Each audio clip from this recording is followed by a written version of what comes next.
참 대단들 하죠. 사대가 함께 하나님을 찬양할 수 있다는 것, 또 할아버지와 손주가 또 성경을 함께 읽을 수 있다는 것, 참 대단한 일입니다. 오늘 특별한 은혜, 특별한 시간이 될 줄로 믿습니다. 다시 한번 우리 하나님께 감사의 박수 올려드리겠습니다. 5월을 가정의 달이라고 부르지요. 그래서 5월은 가정 관련된 기념일들이 참 많습니다. 먼저 5월 5일은 무슨 날일까요? 우리 아이들이 어린이날이라고 크게 대답했어요. 자, 그렇다면 8일은 무슨 날이에요? 좀 소리가 줄어든 것 같아요. 어버이날이죠. 그렇다면 셋째 주 월요일은 5월 셋째 주 월요일. 올해는 16일이던데 무슨 날일까요? 성년의 날. 성년의 날이에요. 그리고 5월 21일은 무슨 날일까요? 부부의 날. 둘이 하나 된다 해서 5월 21일은 부부의 날입니다. 그런 의미에서 오늘 우리는 온가족 예배의 날로 정했습니다. 5월 가정의 달을 맞아 우리 한번 부모 세대와 자녀 세대가 함께 예배하자. 그런 의미에서 온가족 예배의 날로 정하고 지금 이와 같이 함께 예배하고 있어요. 특별한 의미입니다. 우리 교회만 해도 성인 예배 또 자녀들의 교회학교 예배가 따로 있잖아요. 그래서 함께 모일 수 있는 기회가 많지가 않아요. 그런데 성경적으로 보면은 함께 가족들이 예배한다는 것 중요합니다. 온 가족이 예배한다는 것에 특별한 의미성이 있어요. 구약 성경의 표현 중에 이런 표현이 있는데 나는 아브라함의 하나님, 이삭의 하나님, 야곱의 하나님이라는 표현이 있어요. 그러니까 하나님은 아브라함만의 하나님이 아니라 그 아들 이삭의 하나님이시고 그 손자 야곱의 하나님이 되신다는 거예요. 그러니까 그 가정과 가문의 하나님이 되어주신다. 그런 의미가 있습니다. 그래서 우리가 3대에 걸쳐 또 1000대에 이르기까지 그 믿음의 가문을 세운다는 것 참으로 중요합니다. 은혜라 할 수 있어요. 그런 의미에서 오늘 이 공간에 모인 또 온라인으로 예배하는 우리 공도 가족들 모두가 그 가정이 또 그 가문이 믿음의 가문 1000대에 이르기까지 아브라함과 같이 믿음의 가문이 될 수 있기를 주님의 이름으로 소망합니다. 자, 오늘은 우리 자녀들까지 함께 예배하기 때문에 우리 자녀들도 들을 수 있는 이제 그런 말씀을 좀 준비해 보았습니다. 제목이 내 마음의 그리스도의 집인데요. 한번 따라해 보겠습니까? 내 마음 그리스도의 집. 제가 말씀을 전하는데 자꾸만 제 몸 어디선가 무언가 튀어나오려고 해요. 여러분 자세히 보시면 보이실 텐데 꾸물꾸물 뭔가 좀 나오기 시작을 했어요. 이게 뭘까요? 이게 거짓말이에요. 저는 하루에 몇 번이고 거짓말을 해요. 한 번은 엄마한테 참고서 산다고 하고서는 그것 가지고 노래방 가서 노래를 했어요. 근데 엄마는 지금도 참고서 산 줄 알아요. 처음에는 거짓말하는 게 참 힘들었어요. 들킬까 걱정도 됐고 조마조마했어요. 근데 어느 순간 이제는 거짓말해도 아무렇지도 않아요. 오히려 내 거짓말에 속아 넘어가는 사람들을 보면서 일종의 쾌감도 있어요. 이렇게 말하는 중에 또 뭔가 꾸물꾸물 나오네요. 이건 뭘까요? 이건 미움이에요. 성경은 이웃을 사랑하라고 했지만 또 원수까지라도 사랑하라고 했지만 저는 미운 사람이 너무 많아요. 엄마 아빠가 미울 때가 있어요. 형, 누나, 언니, 오빠, 때로는 동생이 미울 때가 있어요. 잘난 체하는 친구들 미울 때가 있어요. 저를 둘러싸는 환경이 믿고 싫을 때가 있어요. 때로는 제 자신이 미울 때가 있어요. 또 무엇인가가 나오네요. 이것은 음란이에요. 처음에는 그냥 호기심으로 시작했어요. 컴퓨터를 하다가 잘못 클릭했는데 뭔가 이상한 것이 나온 거예요. 호기심으로 시작했다가 어느 순간 습관이 돼버렸어요. 컴퓨터 클릭해서 몇 번 하면 이상한 사이트에 접근하게 돼요. 매번 그 유혹에 넘어가게 돼요. 어쩔 때는 밤새도록 클릭하고 있는 나 자신을 볼 때가 있어요. 몇 번이고 보지 말아야지, 생각하지 말아야지 하는데 참 쉽지가 않네요. 또 있어요. 이것은 게으름이에요. 저는 침대가 너무 좋아요. 침대를 떠나기 싫어요. 공부하기도 싫고 또 운동하기도 싫어요. 부모가 뭐라도 시키면 참 귀찮고 싫어요. 성경에는 일하기 싫어하거든 먹지도 말라고 했는데 일하지 않고 먹을 수 있는 방법은 없나요? 있다면 좀 알려주세요.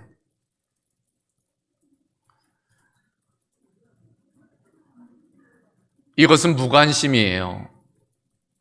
많은 사람들이 기아로, 전쟁으로 죽어간다지만 그게 나랑 무슨 상관이 있어요? 물론 불쌍한 생각 들기는 하지만 나랑은 상관없는 일이에요. 좋은 성적, 또 좋은 대학 가려면, 또 좋은 직장 가려면은 그런 것에 신경 쓸 겨를이 없어요. 어차피 세상은 혼자 사는 것 아닌가요? 내가 노력한 결과를 내가 누리면 되는 거잖아요. 나는 그런 것에 관심 없어요. 또 나오네요. 이것은 교만이에요. 나는 이 세상에서 내가 제일 잘났다고 생각해요. 이 구역의 주인공은 바로 나야, 나. 바로 나예요. 나의 삶의 주인은 바로 나 자신이에요. 그 무엇과도 나 자신보다 소중한 것은 없어요. 이 세상에서 의지할 것은 나밖에 없어요. 하나님을 믿으라고요? 하나님 보이지도 않는데 무슨 하나님을 믿어요? 믿을 대상은 나뿐이에요. 여러분, 이것 말고도 내 안에는 이런 검은 것들이 너무 많이 숨겨져 있어요. 여러분, 이 검은 것이 무엇일까요? 성경은 이것을 가리켜 죄라고 부릅니다. 문제는 이 죄가 우리의 인생을 불행하게 만든다는 거예요. 죽음으로 우리를 이끈다는 것입니다. 그래서 성경을 보면 모든 사람이 죄를 범하였음에 하나님의 영광에 이르지 못한다 라고 되어져 있어요. 죄의 싹은 사망이다 라고도 되어져 있습니다. 한 번 죽는 것은 사람에게 정해진 것이요 그 후에는 심판이 있다 라고도 되어져 있어요. 자, 이런 말 들으니까 우리 친구들 어때요? 우리 성도들 어떻습니까? 마음에 절망감이 듭니까? 두려움이 들어요? 그럴 필요 없어요. 왜냐하면 우리에게는 예수님이 계시기 때문입니다. 그래서 성경은 이렇게 말씀하세요. 죄의 싹은 사망이요 하나님의 은사는 그리스도 예수 우리 주 안에 있는 영생이니라. 죄의 결과는 사망이지만 그러나 하나님께서 예수님을 통해서 우리를 구원해 주신다 말씀하고 있습니다. 그래요, 예수님은 우리의 죄의 문제를 그 어깨에 짊어지시고 십자가 지시고 골고다에 오르셨어요. 그리고 그 몸과 더불어 우리의 모든 죄를 그 십자가에 못 박으셨어요. 그리고 이렇게 선포하셨습니다. 다 이루었다. 다 이루었다.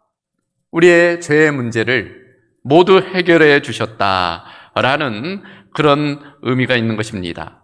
자, 그것을 우리가 시각적으로 어떻게 표현할 수 있을까? 자, 여기 십자가예요.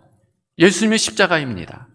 예수님께서 그 십자가에 우리의 죄의 문제를 짊어지시고 못 박히셨어요.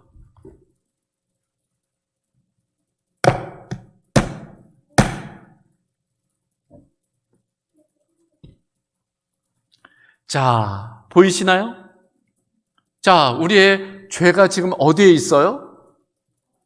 십자가에 옮겨갔죠. 이걸 가리켜 죄 전가라고 불러요. 죄가 옮겨졌다는 거예요. 예수님께서 우리의 죄의 문제를 짊어지시고 십자가에 달리셔서 해결해 주셨다라는 의미가 있는 것입니다. 예수님께서 대속해 주심으로 우리는 구원, 영생을 얻게 된 거예요. 어떻게? 은혜로, 믿음으로 그렇게 되었다는 것입니다. 그래서 이것을 가리켜 소위 십자가의 신적 교환이라고 불러요. Divine Exchange라고 부르는 것입니다. 그래서 에베소서 2장 8절을 보면 너희는 그 은혜에 의하여 믿음으로 말미암아 구원을 받았다라고 되어져 있습니다. 출발점은 은혜예요. 그래서 그 은혜에 의하여 영어 성경을 보면 by grace라고 되어져 있어요. 그 은혜, 주체입니다. 하나님의 은혜, 예수님의 그 십자가의 사랑과 그 은혜에 의하여, 그리고 무엇으로? 믿음으로 말미암아. 영어 성경을 보면 through faith라고 되어져 있어요. 그러니까 그 은혜가 우리의 믿음을 통과해서 우리 안에 들어올 때, 우리가 예수님의 그 십자가의 사건을 믿음으로 받아들일 때 그 은혜가 내 것이 된다는 거예요. 그래서 우리가 영원한 생명, 영생을 얻게 된다, 구원을 얻게 된다라고 되어져 있는 것입니다. 자, 그러니까 이제는 모든 것이 끝난 것처럼 보이지요? 그런데 끝난 게 아니에요. 왜냐하면 아직 우리에게는 죄의 유혹이 있기 때문이에요. 죄의 속성이 있기 때문입니다. 사단의 공격과 유혹이 있기 때문이에요. 어떻게 해야 될까? 우리의 최선이 무엇일까? 그것은 바로 예수님께 도움을 요청하는 거예요. 주님의 도움을 구하는 것입니다. 그래요, 우리 스스로는 고칠 수 없는 게 있어요. 변하지 못하는 것이 있습니다. 3살 버릇 여름까지 간다고 그러잖아요. 그러니까 그런 습관들이 쉽지 않은 거예요. 죄의 문제도 마찬가지입니다. 주님께 맡기는 게 필요해요. 그래서 C.S. 루이스가 그런 이야기를 했어요. 우리에게 필요한 변화는 우리가 기대할 수 없는 변화이다. 진정 우리에게 필요한 변화는 우리의 노력으로는 불가능한 변화라는 거예요. 그것은 외적인 힘, 주님의 도우심으로 가능하다 말씀하고 있는 것입니다. 좋은 소식은 예수님께서 우리가 요청하기만 하면 도와주신다는 거예요. 오늘 우리가 함께 읽은 본문에 나와 있습니다. 그래서 요한계시록 3장 20절을 보면 볼지어다 내가 문 밖에 서서 두드리노니 누구든지 내 음성을 듣고 문을 열면 내가 그에게로 들어가 그와 더불어 먹고 그는 나와 더불어 먹으리라. 예수님의 초대입니다. 예수님이 우리의 마음의 문을 두드리신다는 거예요. 예수님은 강제적으로 문을 부시고 들어오지는 않으세요.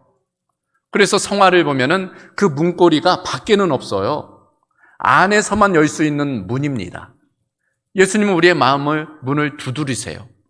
그때 우리가 그 마음의 문을 열면 어떻게 하신다고요?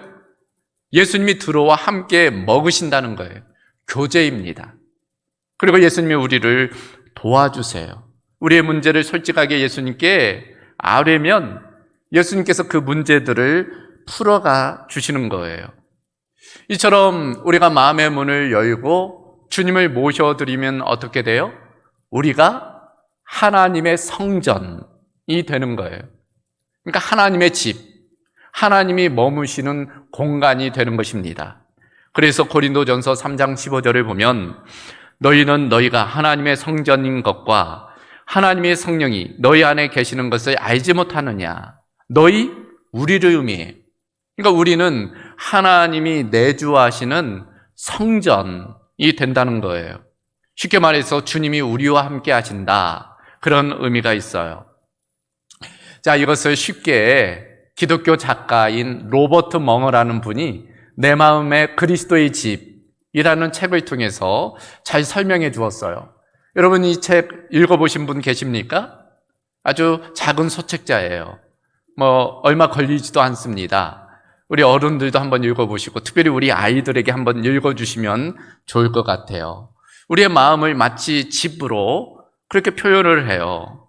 그러니까 우리가 마음의 문을 열면 주님이 우리 마음 가운데 집으로 들어오신다는 거예요. 근데 많은 경우 주님을 집으로 들이지 않는다는 거예요. 왜 그럴까요? 집이 누추하잖아요. 집이 더러워져 있는 거예요. 그러니까 내가 좀 이 집을 깨끗하게 치우고 손질하고 그 후에 주님을 좀 모시겠다. 그런 생각을 가진 사람들이 많다는 거예요. 그럴 필요 없다는 것입니다. 주님은 더러운 대로 우리 집에 오시기를 원한다는 거예요. 그리고 오셔서 우리의 집을 오히려 깨끗하게 바꾸어 주신다는 거예요. 그러니까 우리의 최선은 있는 그대로 주님을 초대하는 것이다 말씀하고 있는 것입니다. 우리가 뭐 다 치우고 다 수선하고 주님을 초대한다고 한다면 그럴 수 있는 사람이 아무도 없어요. 스스로 변화할 수 있었다면 진작에 변화했겠죠. 그럴 수 없기 때문에 주님의 도우심이 필요한 것입니다. 중요한 것은 우리의 마음의 문을 여는 거예요. 그리고 주님을 적극적으로 초대하는 것입니다. 자, 여러분 집에는 많은 방들이 있어요. 이제 그 방들을 하나하나 좀 들여다볼 거예요. 먼저 집에는 서재가 있습니다. 이 서재라는 것이 지식과 정보 처리의 장소이죠. 어찌 보면 통제실이라고 할 수 있어요. 많은 정보와 지식이 이 서재 가운데 차곡차곡 쌓이게 돼요. 그런데 여러분, 좋은 정보만 있는 거 아니에요? 나쁜 정보, 나쁜 지식도 있어요. 보지 말아야 할 것들도 있고 듣지 말아야 할 것들도 이 서재에 쌓이게 돼요. 이제 그런 것들이 문제가 되죠. 앞에 보면 화면을 보면 서재가 어때요? 엉망진창이죠. 책들이 널브러져 있고 어지럽혀져 있어요. 근데 그 서재를 주님께 맡기는 거예요. 그러면 어떻게 할까요? 주님께서 그 서재를 깨끗하게 치워주세요. 그래서 다음 화면으로 넘어가면 서재가 어떻게 바뀌었어요? 깨끗하게 정리정돈됐죠? 있어야 할 곳에 책들이 꽂혀 있고 질서정연하게 되는 거예요. 주님께서 하신 일이에요. 그래서 우리의 서재를 그와 같이 정리정돈한다는 것 필요합니다. 그런데 언제라도 이 서재는 또 더럽혀질 수 있어요. 어떻게 해야 될까요? 주님의 초상화를 그 벽에 걸어두는 거예요. 그리고 책상 위에는 성경을 펼쳐놓는 거예요.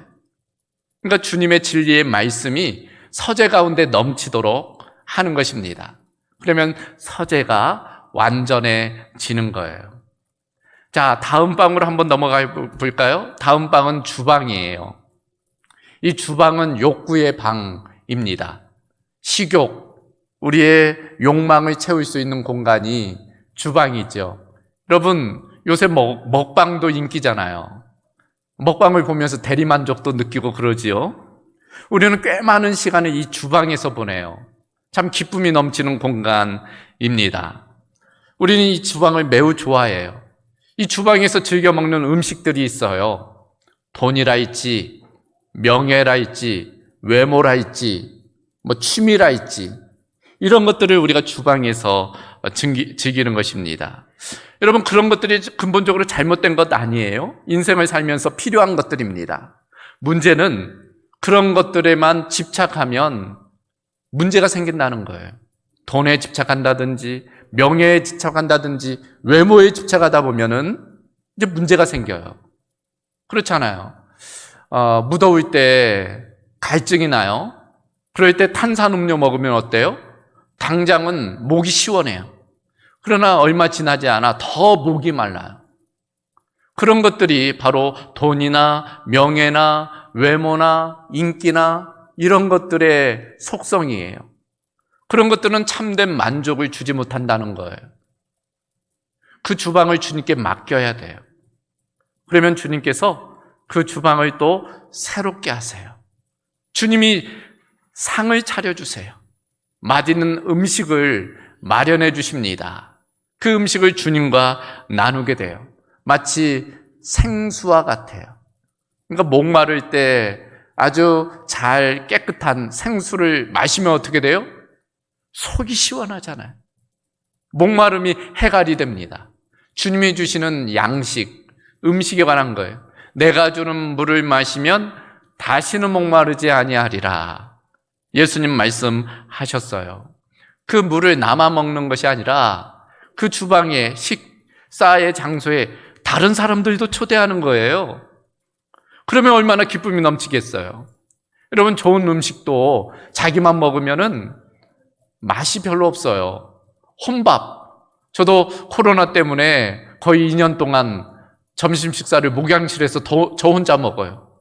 교육자들은 또 사무실에서 따로 앉아서 먹고. 얼마나 재미없는지 몰라요. 함께 먹을 때, 함께 나눌 때 기쁨이잖아요. 좋은 광경도 자기만 보면은 별로 재미없어요. 함께 누릴 때 기쁨이 되는 것입니다. 그러니까 그 주방에 사람들을 초대하는 거예요. 환대하는 것입니다. 그래서 그 기쁨과 사랑을 나누는 공간으로 채우는 것이 필요해요. 자, 다음 공간으로 또 넘어가 볼까요? 이번에는 거실이에요. 거실은 교제의 장소이죠. 부부가 만나고 또 자녀들과 함께 만나 교제하는 장소, 친목의 장소입니다. 소파도 있고요. 또 테이블도 있고요. 만남의 공간이에요. 그런데 그 공간에 누가 우리를 만나기 원하실까요? 예수님이에요. 예수님도 정기적으로 그 거실에서 우리를 만나기 원하세요. 그런데 우리는 간혹 그 주님과의 만남을 잊어버릴 때가 있어요. 바쁘다는 핑계로, 급한 일이 있다는 핑계로 주님과의 약속을 잊어버릴 때가 있어요. 그럴 때 어떻게 할까요? 주님은 그래도 그곳에서 기다리고 계세요. 우리를 기다리시는 거예요. 그러니까 우리가 그 만남을 기억해야 돼요. 어떻게 할 수 있을까요? 주님의 말씀을 읽는 거예요. 기도하는 거예요. 예배하는 것입니다. 우리가 그런 시간들을 통해서 주님을 만나게 되는 거예요. 그래서 이 거실의 공간을 주님의 만남의 공간으로 채워야 돼요. 예수님은 우리를 만나주시기 위해서 이미 살펴본 것처럼 십자가에서 아낌없이 사랑을 쏟아주셨잖아요. 그 주님을 우리도 사랑하고 만나기를 사모해야 됩니다. 그래서 거실의 공간을 다시금 정렬해야 되는 거예요. 자, 다음 장소, 이제는 작업실이에요. 작업실은 비전과 꿈을 성취하는 공간이죠. 우리는 이곳에서 많은 일들을 해납니다. 그곳에서 꿈을 펼쳐나가요. 그런데 간혹 실망하고 절망할 때가 있어요. 나는 더 할 수 없어. 불가능해. 내 능력은 여기밖에 안 돼. 그 이상은 불가능해. 포기할 때가 있어요. 하지만 주님은 그렇지 않다고 말씀하세요. 우리를 향한 꿈이 있다고 말씀하세요. 계획이 있다고 말씀하세요. 너 혼자는 불가능하겠지만 내가 너를 도와주겠다 말씀하세요. 그래서 작업실 가운데 주님이 찾아오세요. 우리의 손을 잡아주세요. 그래서 우리 힘으로만은 할 수 없는 일들을 주님께서 손을 붙잡고 함께 해주세요. 그래서 그 작업을, 그 비전과 꿈을 이루도록 도와주세요. 작업실입니다. 그리고 이제 마지막 장소가 남아 있어요. 가장 피하고 싶은 장소, 주님께 보여주기 싫은 장소, 벽장이에요. 이 벽장은 오래된 물건들이 쌓여 있어요. 버리기 싫은, 버려야 되지만 버리기 싫은 물건들이 차곡차곡 쌓여 있어요. 너무 오래 쌓여 있어가지고 부패되기도 하고 그래서 냄새 나는 그런 곳이에요. 그런데도 이곳만큼은 감추고 싶은 공간이에요. 주님께 열쇠를 맡기고 싶지 않은 공간이에요. 그러나 여기가 청소되지 않아 있어서 집 전체가 냄새나고 더러워져 있어요. 여러분 어떻게 하시겠어요? 이곳 열쇠도 주님께 맡겨야 되겠죠. 주님께 맡기면 주님이 벽장문을 활짝 여시고 그 안에 켜켜이 쌓인 묵은 때들을, 더러운 것들을 다 끄집어서 버릴 것들을 버려주세요. 씻을 것들을 씻어주세요. 고칠 것들을 고쳐주세요. 그래서 우리는 이 벽장도 주님의 손에 맡겨드리는 것입니다. 그럴 때 무질서한 것이 질서로 또 정열로 바뀌게 되는 것입니다. 자, 이제 다 되었어요. 우리 집의 모든 공간을 다 주님의 손에 맡겨드린 것입니다. 그리고 이제 하나 남은 게 있어요. 무엇일까요? 명의 이전이에요. 주님께 이 집의 소유권을 넘겨드리는 것입니다. 여러분, 우리가 예수님을 믿는다는 것이 무엇일까요? 저는 예수님을 믿는다는 것을 두 가지로 간단하게 정리합니다. 예수님을 믿는다는 것, 그 첫 번째는 예수님을 구세주로, 세이비어로 믿는 거예요. 이미 살핀 것처럼 죄 때문에 우리는 죽을 수밖에 없어요. 죄의 문제를 해결할 수 없는, 우리는 죽을 수밖에 없는 존재였어요. 그런데 예수님께서 그 죄를 대신해서 담당하시고 십자가에서 그 죄의 문제를 해결해 주셨어요. 우리가 그것을 믿는 거예요. 그래서 우리는 예수님을 통해서 구원받았다는 것을 받아들이는 것입니다. 그것이 예수님을 믿는다는 의미예요. 예수님을 구세주로 믿는 것입니다. 그런데 많은 경우 여기에서 끝나요.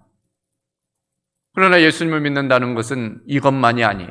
두 번째 단계가 있어요. 그것은 바로 예수님을 주님으로 믿는 것입니다. 로드, 우리의 삶의 주인으로 믿고 따르는 거예요. 순종하는 거예요. 그러니까 나의 삶의 주인이 이제는 내가 아니라 누가 되는 거예요?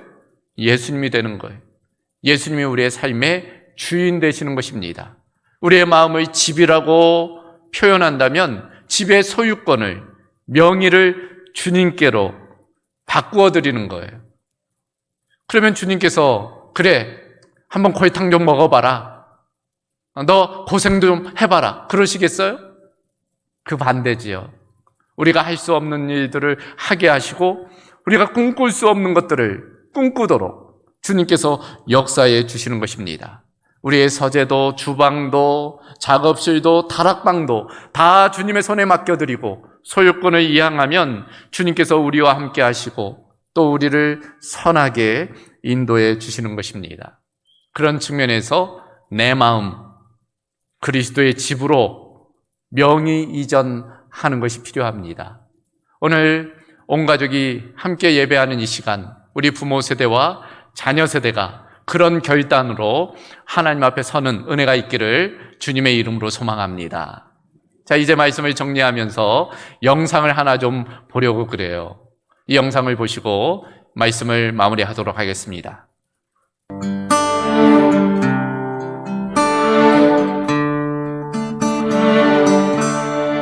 Who taught the sun where to stand in the morning?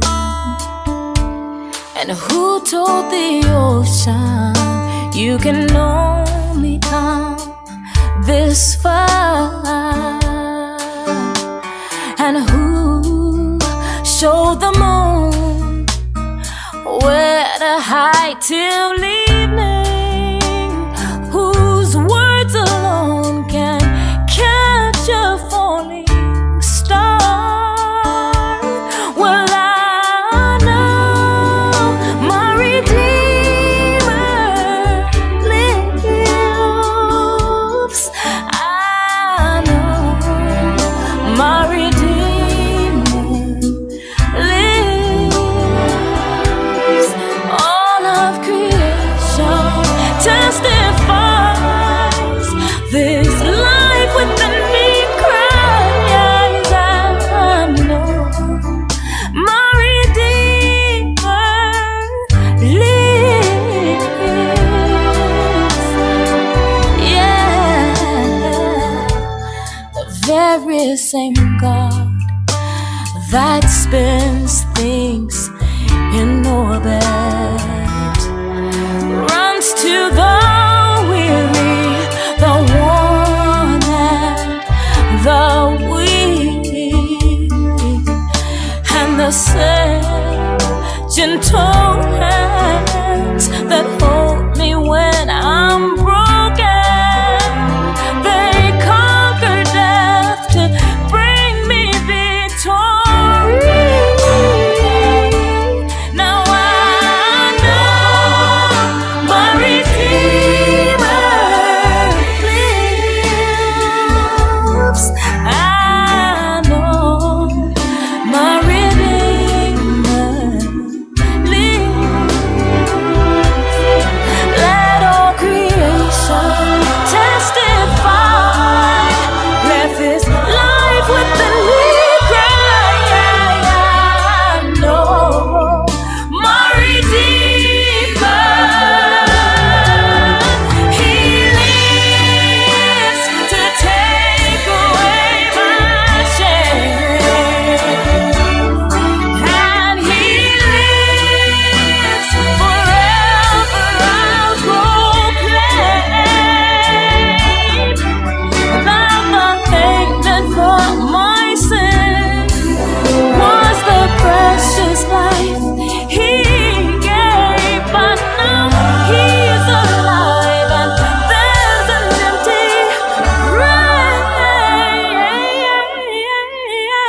참으로 감동적인 영상이죠.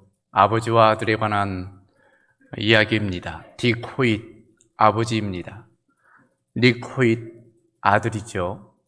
장애가 있는 아들을 위해서 최선을 다한 그 아버지의 감동적인 실화입니다. 제가 기사를 보니까 안타까운 것은 작년에 그 아버지가 81세의 일기로 하나님의 부르심을 받았더라고요.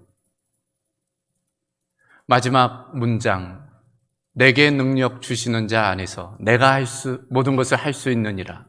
빌립보서 4장 12절 말씀을 그 아들이 쓰고 있는 것을 보게 됩니다. 어떤 아버지가 아들에게 정원에 있는 큰 바위를 좀 옮기라고 이야기를 했어요. 아들이 정원에 가보니까 정말 큰 바위가 있더라고요. 그걸 옮기려고 부단히 노력을 합니다. 밀어도 보고 끌어도 보고.